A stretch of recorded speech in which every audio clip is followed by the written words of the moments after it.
A thunderstorm was raging the night the ragdoll cat I'd adopted suddenly became a person. I thought I'd been blessed with some kind of real-life anime girl, but I quickly realized she had zero grasp of human morality. Her snow-white cat ears twitched. Sapphire blue eyes locked onto me. As her tail coiled around my wrist, she'd repeat one word in a soft, sweet voice. Mate. And when her possessiveness finally boiled over, she bit my neck, leaving a trail of blood, and tied my hands and feet with strips of cloth. Leo belongs to Snowball. Only Snowball. Be a bad boy, and I'll rip out your throat. My name is Leo Miller, and I'm about as average as they come. I'm a 9-to-5er, stuck in the daily grind of work, home, repeat. My only comfort in this monotonous life is the ragdoll cat I have at home, Snowball. I adopted Snowball from a shelter a year ago. She was just a scrawny little thing back then, but now she's a magnificent fluff ball with a glossy coat and, most importantly, a pair of sapphire blue eyes that could melt the exhaustion right out of me. But all of that shattered on a dark and stormy night. I've been stuck at the office, pulling overtime, and by the time I dragged my lead-heavy legs home, it was almost midnight. The moment I opened the door, I heard a strange sound from the living room, like something being dragged across the hardwood floor. Snowball, I called out tentatively. Usually, she'd be twining around my ankles by now, purring up a storm. Silence. My stomach dropped. I flipped on the living room lights. In the next second, I froze solid, the blood turning to ice in my veins. My work shirt and pants were strewn across the floor. And curled up next to the sofa was a woman. No, that's not right. It was a girl with cat ears and a tail. She had long, snow-white hair and skin so pale it was almost translucent. She was wearing nothing but one of my oversized band t-shirts. Her slender legs crossed casually on the rug. But the most stunning features were the fluffy white cat ears twitching atop her head and the matching tail swishing restlessly behind her. "Oh, who are you?" My voice trembled. I reflexively grabbed the broom, leaning by the door, my heart hammering against my ribs. "How did you get into my apartment?" The girl slowly lifted her head. When I saw her face, the broom clattered from my hand to the floor. That face! It was a human version of Snowball, especially the eyes. They were the exact same sapphire blue as my cat's, and right now they were staring at me, wide with a mixture of confusion and something else. Something wild. Meow. She murmured a soft cat-like sound, and she slowly stood up. I realized then how petite she was, looking maybe 16 or 17. The t-shirt hung on her like a dress, barely covering her, revealing legs so thin they looked like they could snap. "Snowball," I whispered, my voice choked with disbelief. Hearing the name, her eyes lit up. Her tail shot straight up in excitement. She padded toward me, her movements as light and silent as the wind. As she got closer, a familiar, sweet scent hit me. The smell of the premium kitten chow I fed her every day. My brain blue-screened. 1,000 thoughts crashed into each other. What the hell was happening? My cat had turned into a person. Before I could process it, the girl was standing right in front of me. She tilted her head up, rubbing her nose against my chest, as if confirming my scent. Then, she reached out with delicate fingers and tugged on the hem of my shirt, her eyes full of dependence. "Master," she spoke. Her voice was as soft as cotton candy, laced with a sleepy warmth. Hungry. I was completely and utterly screwed. The next few days felt like a fever dream. I tried to communicate with her and discovered that while her body was human, her mind was still a cat's. She could only manage simple words, expressing most things with looks and gestures. I dug out some old clothes for her and bought her a new toothbrush and toiletries. She seemed to have no clue about human life. She didn't know how to use a toilet, let alone basic things like eating with utensils. I had no choice but to teach her everything one step at a time, like I was raising a toddler. Watching her clumsily handle a spoon, spilling mac and cheese all over herself, I felt a bizarre, almost fatherly sense of responsibility. But on the 5th night, things started to spiral out of control. I'd just gotten out of the shower when I found her crouched by my bed, holding the underwear I'd just taken off. She was sniffing it, her tail wagging excitedly from side to side. "Hey, what are you doing?" I lunged, snatching the underwear away, my face burning. She flinched, startled by my sudden movement. Her lip trembled, and her eyes instantly welled up. Master, smells. Good. You can't just sniff those. I tossed them into the laundry hamper and turned to get her a blanket, since she was only in a thin nightgown. But the moment I turned, a strong hand clamped around my wrist. I whipped my head around. She was staring at me, her sapphire eyes glowing with a strange light, a complete departure from her usual gentle demeanor. Master. Her voice was deeper now, with a huskiness I'd never heard before. Want what? Her stare was making my skin crawl. I tried to pull my hand away, but her grip was like iron. She didn't answer. She just lowered her head, nuzzling her nose against my arm. Then, she opened her mouth and sank her sharp teeth lightly into my skin. Hiss! I sucked in a sharp breath, not from pain, but from the electric tingle that shot up my arm. Master's scent. So good.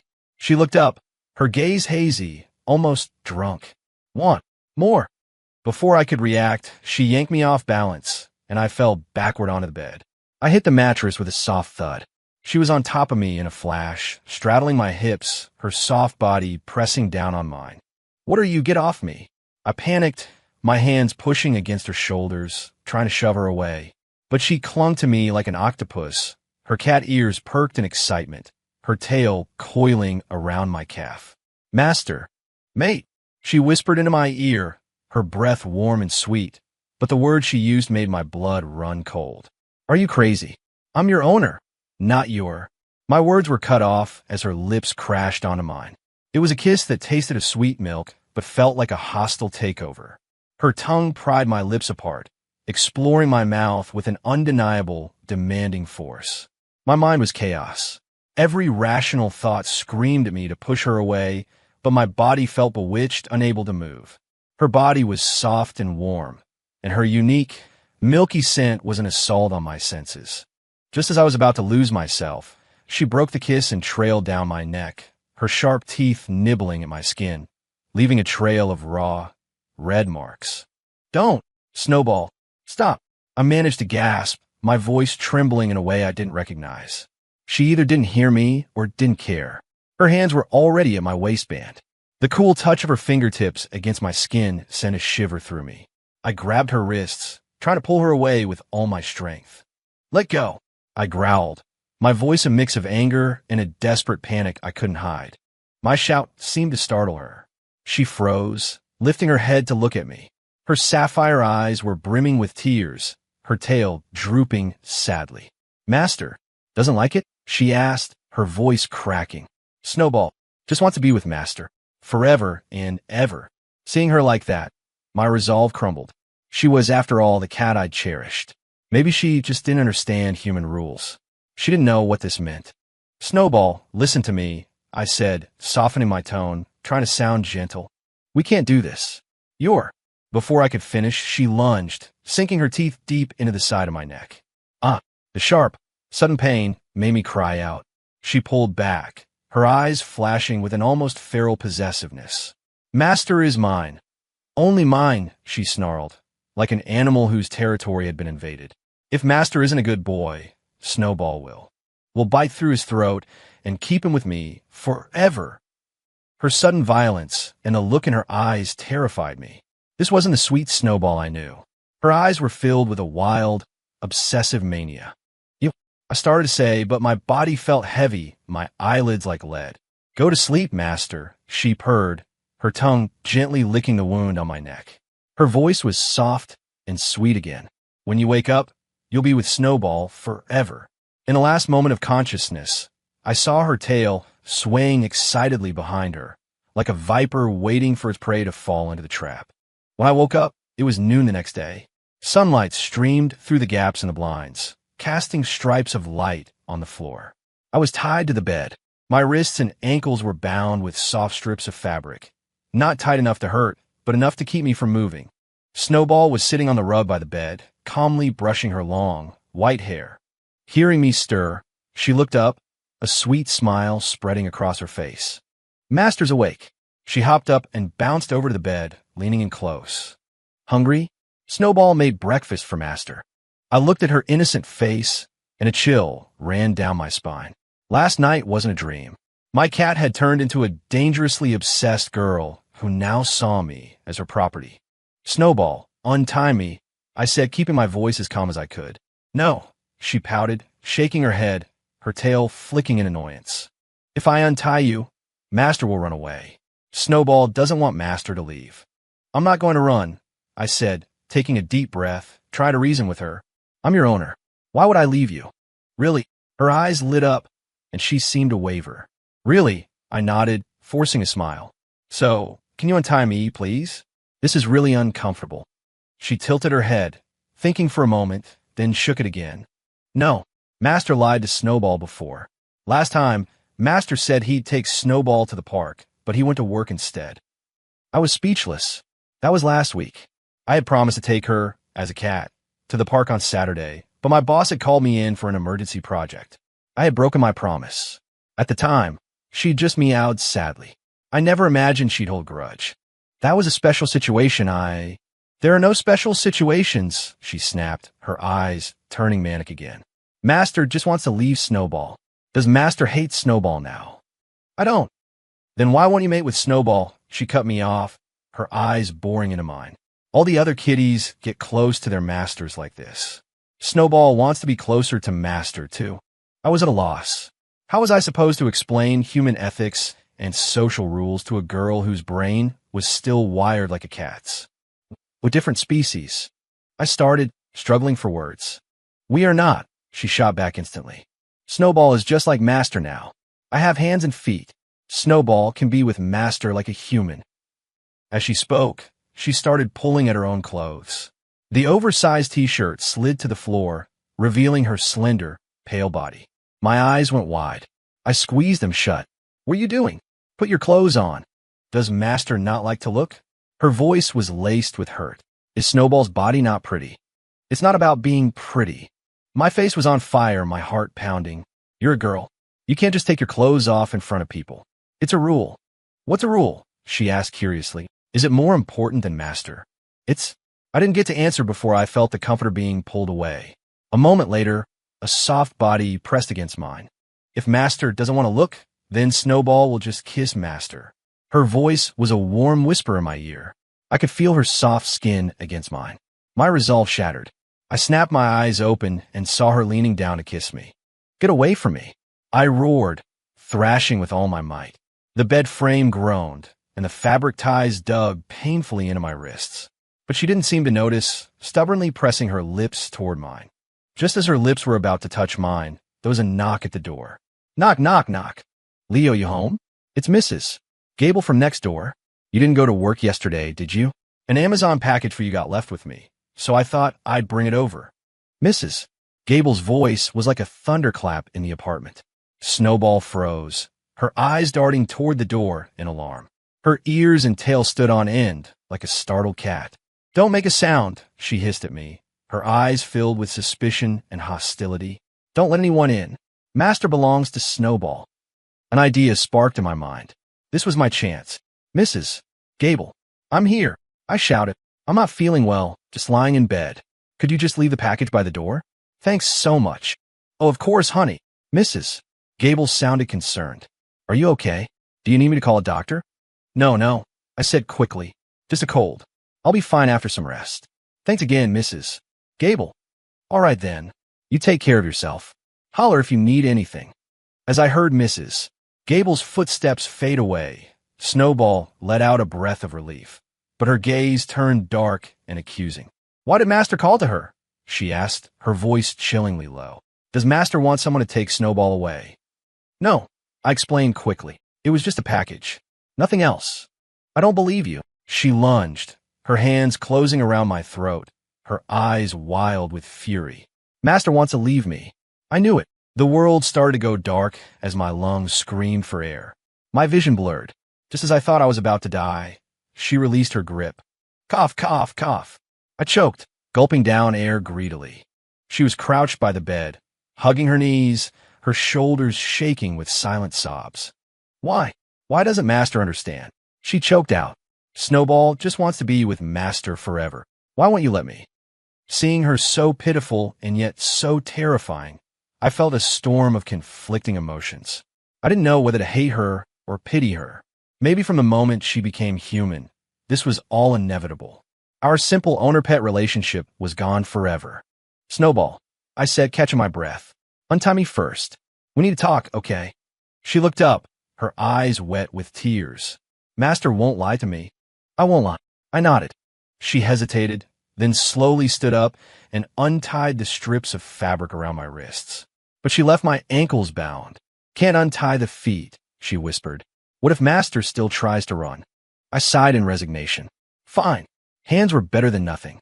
I flexed my stiff wrists and was about to speak when she suddenly knelt on the bed and started pulling at my sweatpants.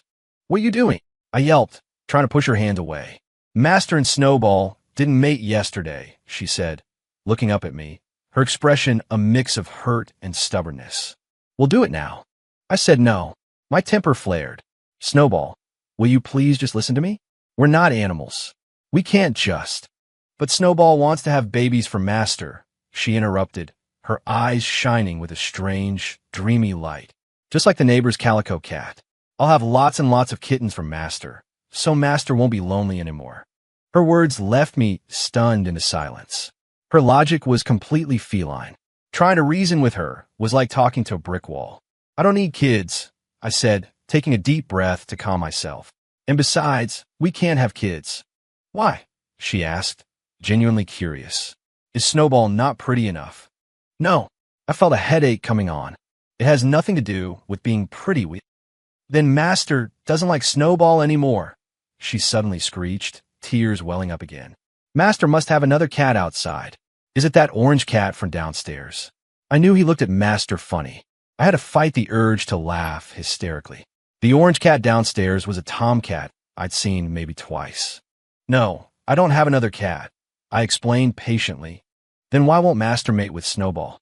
She was back to the same question, her gaze fixed and unyielding. I was out of options. I couldn't exactly give her a biology lesson. I'm really tired today, I finally said, grasping for an excuse. Then we'll do it when Master isn't tired, she replied instantly, a sweet smile returning to her face as if her earlier outburst was just a hallucination. She lay back down, curling up beside me, resting her head on my chest just like she used to, her tail wrapped around my waist. Master's heartbeat sounds nice, she murmured, closing her eyes, a contented smile on her lips. Her warm breath, still smelling faintly of milk, ghosted over my collarbone. I lay there stiffly, feeling the furry tail tighten around me from time to time, like an inescapable shackle. The afternoon sun slanted across the room, painting it in warm gold. I could hear the tick-tock of the wall clock in the living room, each tick a hammer blow against my nerves. Master, I'm hungry, Snowball said, looking up at me, her sapphire eyes bright. The tip of her tail brushed against the back of my hand. I realized I hadn't eaten anything all day. My stomach was a hollow pit. Okay, let me go. I'll make dinner. I tried to move my legs, but the ties around my ankles dug in. Snowball wrinkled her nose, reluctant, but finally nodded. Master can't run away, or Snowball will get angry. With that, she slowly untied my ankles. The moment I was free, I had to resist the overwhelming urge to bolt. But one look at her watchful eyes told me it was a bad idea. She was too volatile. A direct confrontation would only end badly. I swung my legs over the side of the bed, my body aching and nearly collapsed as my feet hit the floor. Last night's struggle and today's terror had drained me completely. Snowball instantly jumped off the bed to steady me, her face etched with worry. Master, are you okay? Did Snowball hurt you? Looking at her concerned expression, my heart twisted. Her obsession was real, but so was this genuine worry. I'm fine, I said, gently pulling away. I tried to keep my voice even. I'm just going to make some food. The kitchen was a disaster. Flour was dusted over every surface. Eggshells were scattered on the floor, and the fridge door was wide open, a carton of milk lying empty on its side. I sighed and started cleaning up the mess. Snowball followed me like a shadow, her ears drooping, occasionally rubbing her tail against my leg like a guilty child. I'm sorry, Master, she mumbled. Snowball tried to make breakfast. But I messed it up. I glanced back at her. She was looking up at me, her eyes full of remorse. My heart softened again. It's okay, I said, stroking her head. My fingers brushed against her furry ears, and I felt her shiver. Just don't mess with the stove next time. It's dangerous. Okay, she nodded emphatically, her face breaking into a wide smile, her tail wagging happily. Watching her, so easily pleased, I felt a sense of disorientation. If only she could stay this sweet. I made 2 simple bowls of boxed mac and cheese and pushed one toward her. She mimicked me, picking up a fork, but still managed to clumsily spill noodles all over her shirt. Slow down. No one's going to steal it, I said, sighing as I wiped a smear of cheese sauce from the corner of her mouth. She looked up at me with a sweet smile, then leaned in and gave me a quick peck on the cheek. It was loud and sticky with cheese. I froze for a second, my face instantly flushing. Master's food is yummy, she said, licking her lips, her eyes crinkling into happy crescents. Snowball likes Master the best. Looking at her innocent face, something in me shifted. Maybe I could learn to live with this. After we ate, I was about to wash the dishes when my phone rang. It was Sarah from work. Sarah was a new intern in my department, bright, cheerful, and cute. Lately, she'd been finding all sorts of excuses to talk to me. I had a feeling she was interested. Leo, why weren't you at work today, mister? Thompson was asking about you. Sarah's bubbly voice came through the phone. My stomach clenched. I've been so caught up with Snowball, I'd completely forgotten to call in sick. Oh hey, I'm feeling a little under the weather. I forgot to call him. Thanks for the heads up, Sarah. I'll text him now. No problem. Her voice sounded even brighter. Well, you get some rest. Okay. Do you want to swing by after work? I could bring you some chicken noodle soup or something. I was about to say no when a hand shot out and gripped my wrist. Snowball had crept up beside me and was now staring daggers at my phone. Her sapphire eyes were narrowed with suspicion, her ears pinned back like a cat ready to pounce. Who? She mouthed silently, her voice a low growl. My heart jumped. I covered the mouthpiece with my hand and shot her a silencing glare. No, that's okay, I'm fine. Just need to sleep it off, I said into the phone, trying to sound as casual as possible. Oh, okay. Sarah sounded disappointed. Well, make sure you take something for it. Call me if you need anything. Okay. Will do. Thanks, Sarah. I hung up and let out a long breath, then turned to face Snowball. She was looking at me with an expression so cold it could freeze fire. All traces of her earlier sweetness were gone. Who is she? She demanded, each word clipped and sharp. Her tail was ramrod straight, like a blade ready to be drawn. Just a coworker, I explained, a sense of dread creeping over me. A coworker? She raised an eyebrow, a cold smirk playing on her lips. Do coworkers use that sweet little voice to talk to you? Do coworkers offer to come over to your apartment? Her interrogation was unnervingly sharp, catching me completely off guard. Snowball, that's none of your business, I said, my brow furrowing as my tone became stern. Why isn't it my business? She suddenly shrieked, her eyes filling with tears. Master is mine. Only mine. No one is allowed to take you away from me. You're being irrational. I snapped, turning to go out onto the balcony for some air. I only took 2 steps before she grabbed my wrist again, her grip incredibly strong. Don't you go, she screamed, her eyes blazing with possessive fury. Are you going to see that woman? I forbid it. Let go of me. I tried to wrench my arm free, but she pulled me back, making me stumble. She threw herself at me, wrapping her arms around my waist from behind and burying her face in my back, sobbing uncontrollably. Sob. Master, don't leave me. Don't go to someone else. Snowball will be good. You can do whatever you want. Please, just don't go. Her cries were gut-wrenching, filled with a desperate, primal fear that felt like a blunt knife twisting in my chest. I stood there, frozen, a storm of emotions raging inside me. Anger, helplessness, and a strange, aching pity. I'm not going anywhere, I sighed, my voice softening despite myself. I'll stay right here with you, okay? Her sobs slowly subsided, but she kept clinging to me as if I might vanish into thin air. Really? She whimpered, her voice thick with uncertainty. Really? I gently patted her back. I'm just going to text my boss, and then we can watch cartoons. How does that sound? She finally, slowly let go. She looked up at me, her face a mess of tears, her eyes red and puffy. She looked so utterly pathetic. Okay, she nodded, standing meekly to the side while I texted my boss.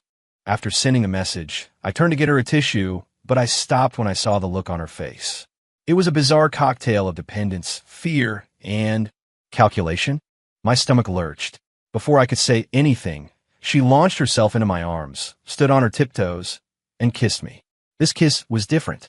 It tasted of salty tears and a desperate, reckless finality. Her tongue moved frantically in my mouth, as if trying to consume me whole. I was breathless, trying to push her away, when I felt her hand slide down my back, past my waist, and close around the most vulnerable part of me. NGHH.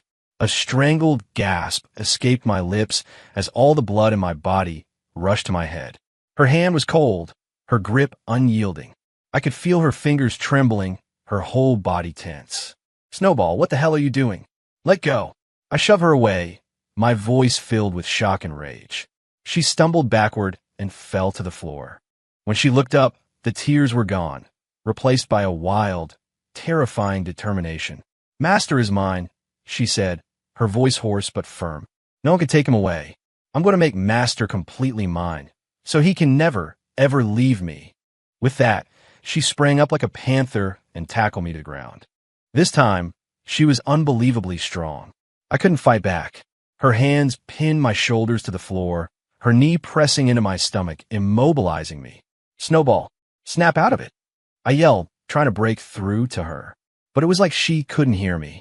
She just stared down at me with those sapphire eyes, a wildfire blazing within them. She lowered her head and began kissing me again, a frenzied trail from my lips, down my neck, across my chest, leaving a constellation of bites and red marks.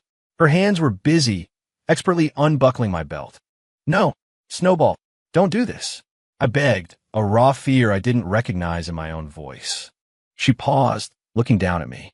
For a fleeting second, a flicker of hesitation crossed her face, but it was instantly swallowed by the madness. Don't blame me, Master. Her voice trembled, but her resolve was absolute. I'm just so scared of losing you. Then, she lowered her head. I couldn't help but gasp. In that moment, my sanity shattered. Her movements were clumsy and inexperienced, but driven by a reckless, all-consuming obsession. I could feel the scrape of her teeth, hear her ragged, desperate breaths. No, stop. I managed to force out the words, but she ignored me, working even more fervently to please me. The light outside faded, and the room grew dark. I don't know how much time passed.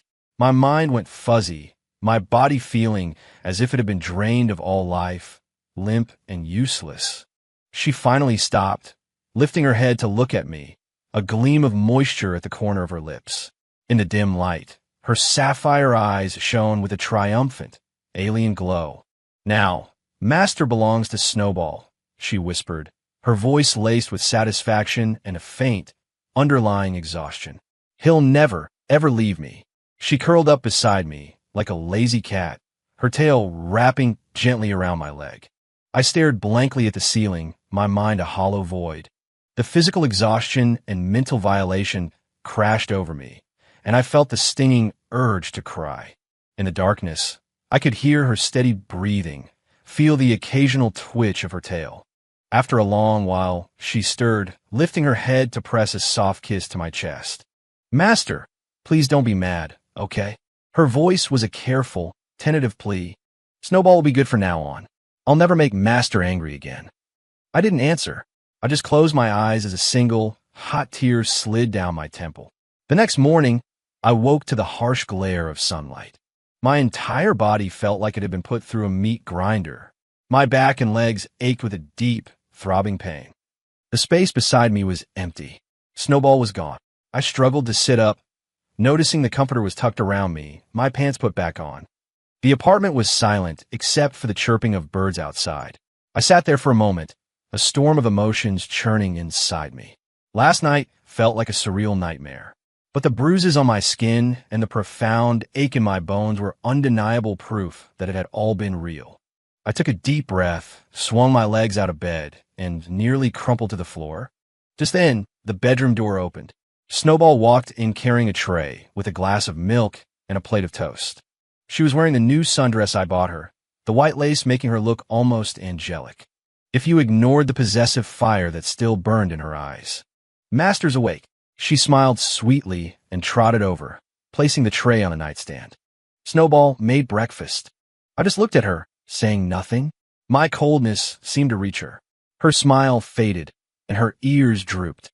Master, still angry, she asked quietly, her voice full of hurt. I'm sorry. Snowball was bad yesterday, but I was just so scared. Don't. I cut her off, my voice raw. I just want to be alone. Her eyes instantly turned red, tears welling up. Master, don't ignore me. She reached for my hand, but I pulled it away. Her hand froze in midair, her face a mask of shock and panic. Master, she choked out, a tear finally escaping and rolling down her cheek. Are you going to make me leave? Seeing her cry like that, a part of me wavered, but the memory of last night crushed that flicker of sympathy. Snowball, I took a deep breath, trying to keep my voice steady. We can't go on like this. You have to understand, I'm a person and I'm a person too, she retorted, her voice cracking. I'm just like Master now. Why can't we be like other couples? We're not a couple. I raised my voice. You're my cat. You were then, and you are. I still am, she screamed, a crazed light flashing in her eyes. I'm Master's cat, so Master has to belong to me. Only me. She threw herself at me, burying her face in my chest and wailing. I won't let Master hate me. I won't let you throw me away, if you do. If you do, I'll die right here in front of you. Her cries were shrill and desperate, a knife twisting in my heart.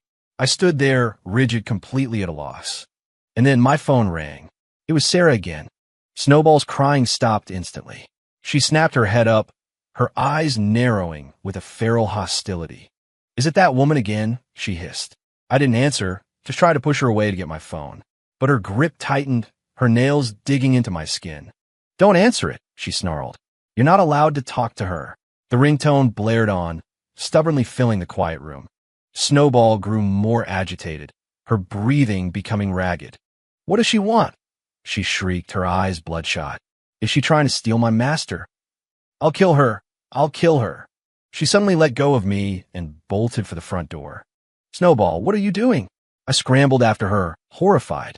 She fumbled with the deadbolt, her hands shaking too much with rage to work the lock.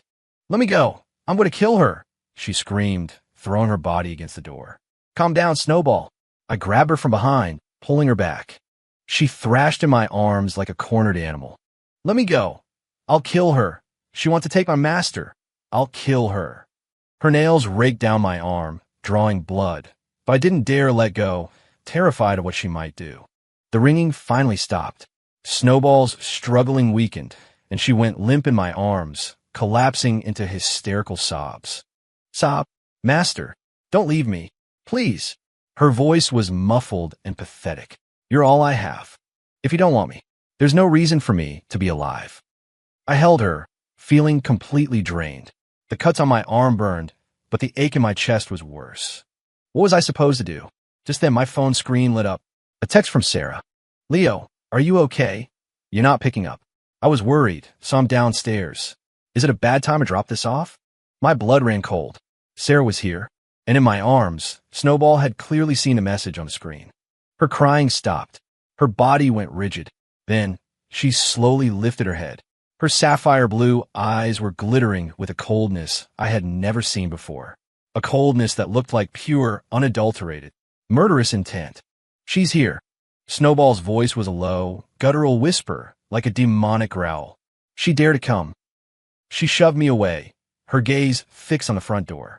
Her ears were flat against her head, her tail rigid. She looked like a predator, poised to strike. Snowball, listen to me. You go back to the room. I'll go down, talk to her, and send her away. I pleaded, my voice shaking. But she didn't seem to hear me.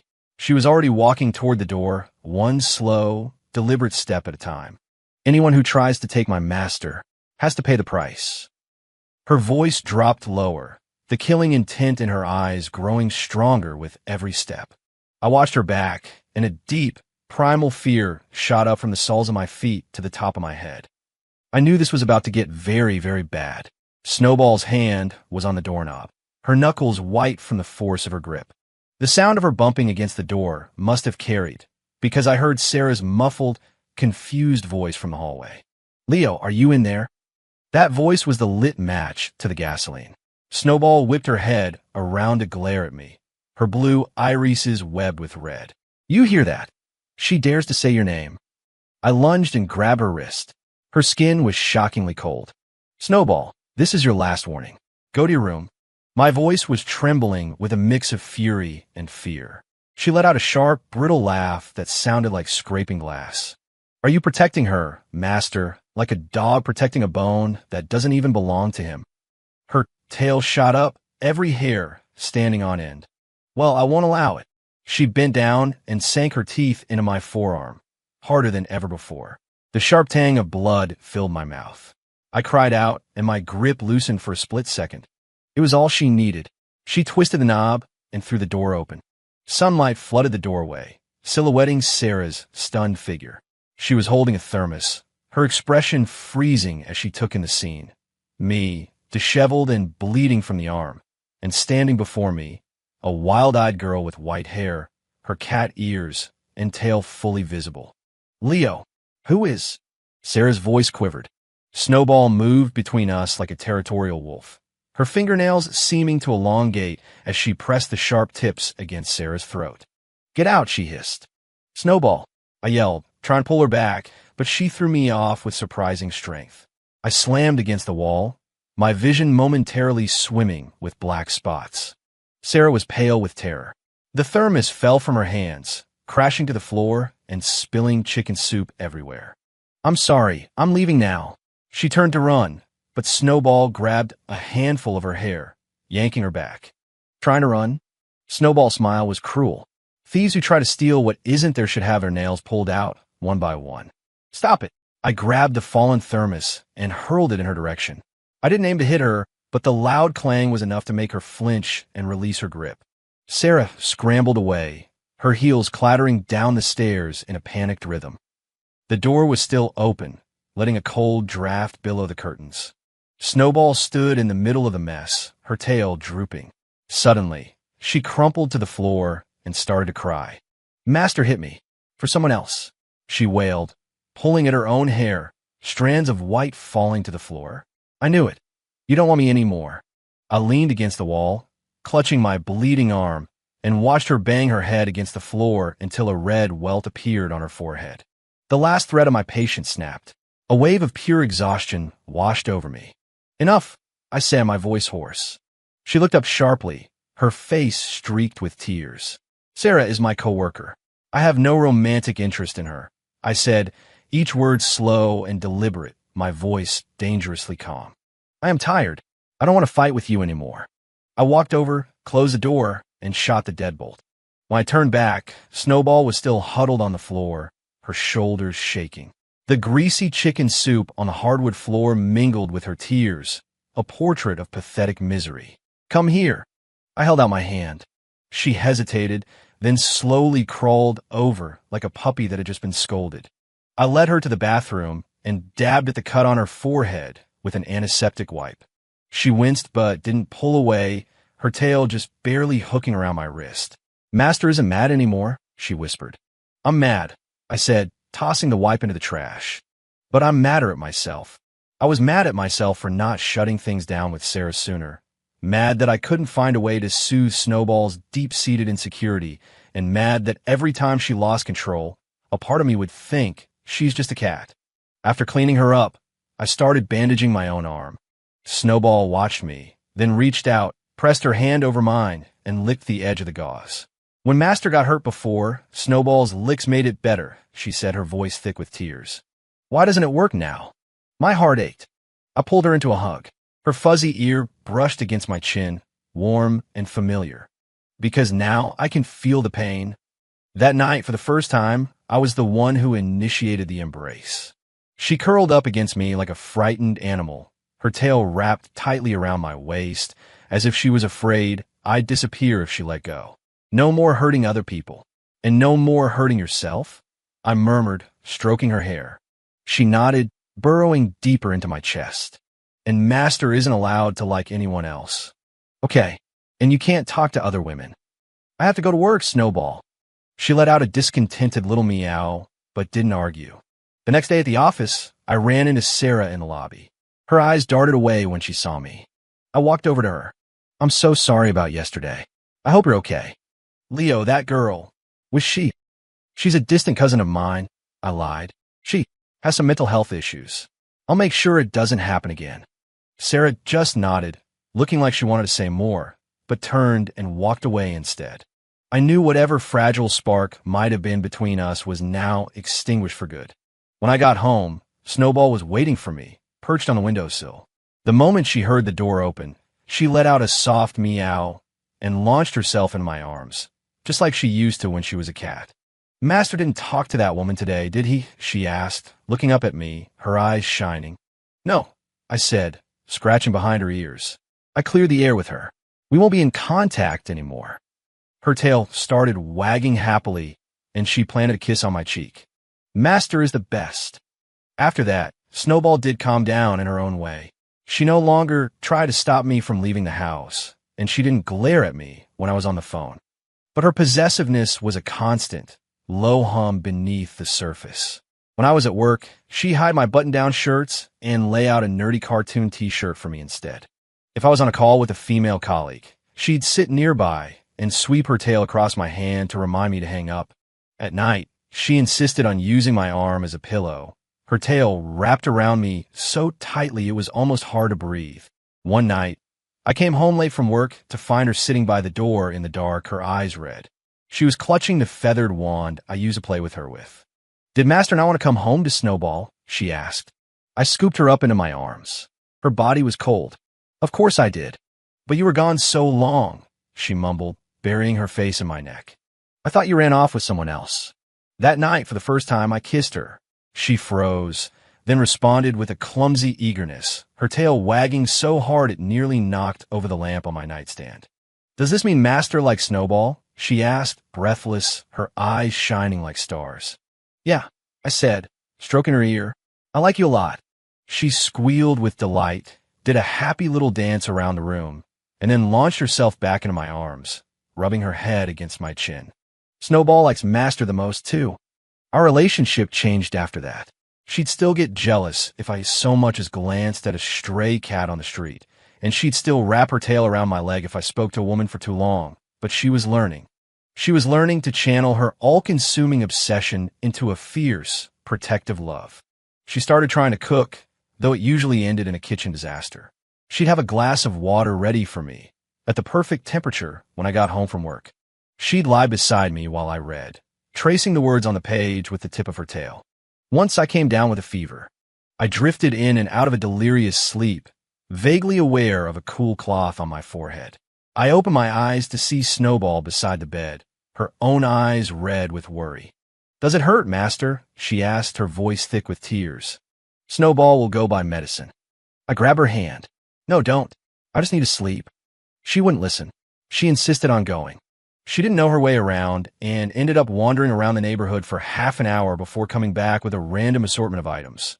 A box of Band-Aids, a bag of cat food, and a tube of bright red lipstick.